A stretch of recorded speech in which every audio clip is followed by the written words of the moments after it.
You guys, always good. Welcome back on the Uncle Sharma channel.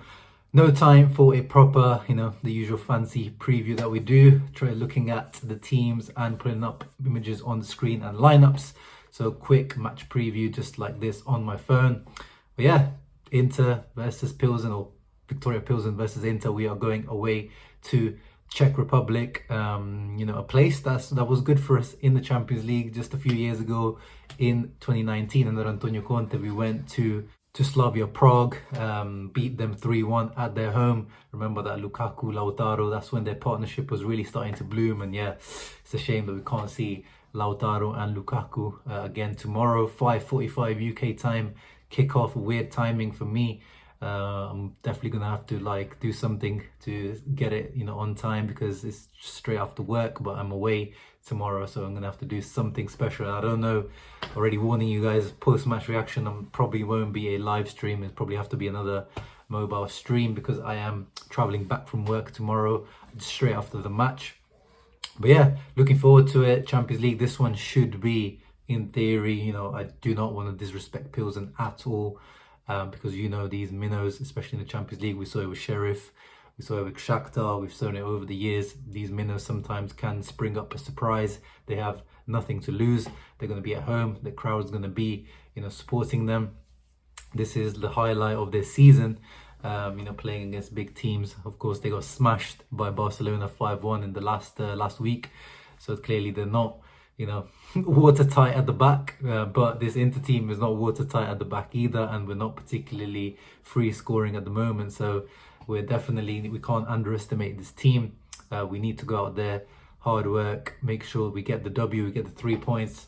And of course, right now, you guys knew when we got the group, my prediction pretty much was third place, which I don't want. I want either second place or fourth, because I don't want to go down to the Champions League, to the Europa League, sorry.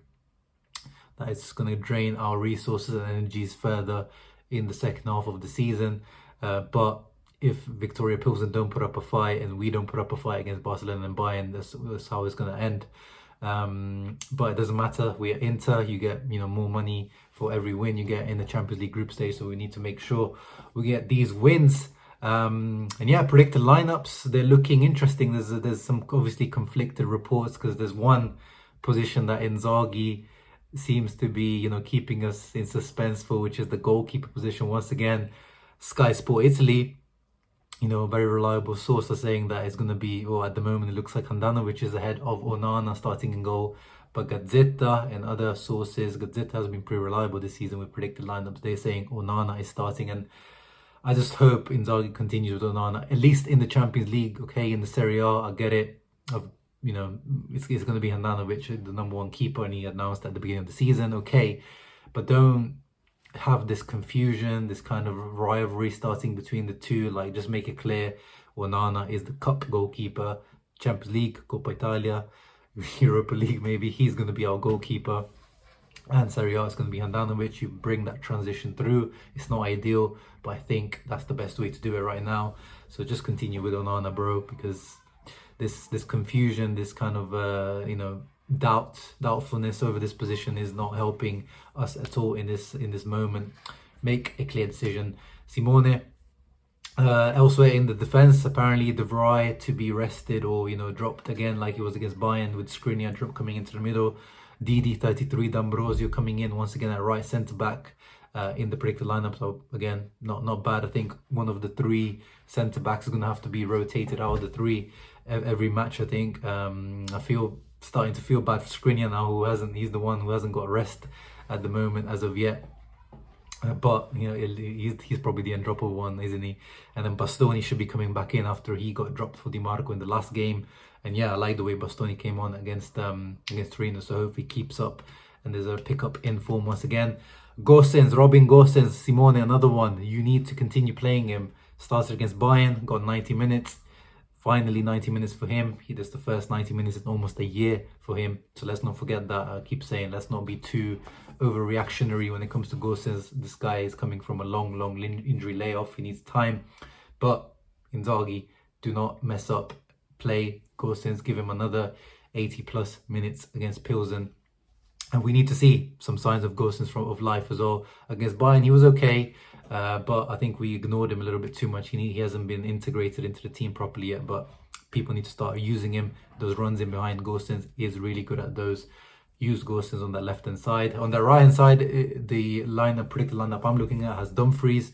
But again, I thought he was going to be rested against Torino. So surely now he should be rested because I think he played 3 games in a row. And he's not been looking in good form, to be honest. Although this could be a good game for him to pick form back up against a weaker opposition. And Mati Dams has been starting a lot as well. But, you know, I would like to give Bellanova a go. I liked what I saw of Bellanova against Torino when he came on. Of course, he's still very raw. Still got some work to do for sure. But how else are we going to make that work? How else are we going to train him if we don't play him? But it's probably going to be Darmian, I guess, if it's not Dumfries, but that's fine. In midfield, it looks like the usual trio, although I would like to see Mkhitaryan get the start again like he did against Bayern. I liked what Mkhitaryan brought to the table against Bayern. To me, he was the best outfield player for Inter, aside Onana.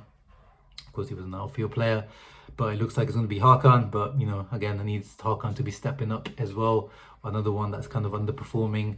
Like Barella and Brozovic, but they stepped up at the right moment against Torino. Hopefully that is the catalyst to things changing for their form too. Up front, Lautarito, El Toro Martinez. We need him this year. I'm watching you, Lautaro. I need a goal in the Champions League group stage. You can't go missing on me in the Champions League group stage with 0 goals. And last season, he had the most shots in the Champions League group stage and 0 goals. So I need Lautarito to be stepping up in the group stage.